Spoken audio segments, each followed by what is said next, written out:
আপনাদের সকলকে আমি শুভ নববৈশাখের শুভ নন্দন জানাচ্ছি। আমরা কথাটা ইউজ করি অভিনন্দন, আমি আজ থেকে শুরু করলাম শুভ নন্দন।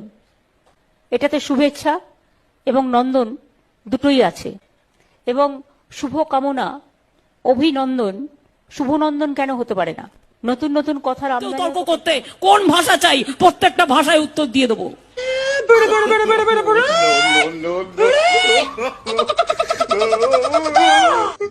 কি বলে কারা এরা? আমি তো বুঝতে পারছি না। আমার মনে আছে চাঁদের মাটিতে যখন তারা পৌঁছেছিলেন, ইন্দিরা গান্ধী জিজ্ঞেস করেছিলেন রাকেশ রোশনকে যে उधर से कैसे लग रहा है आसमान से कैसे लग रहा है महाकाश से इंडिया को।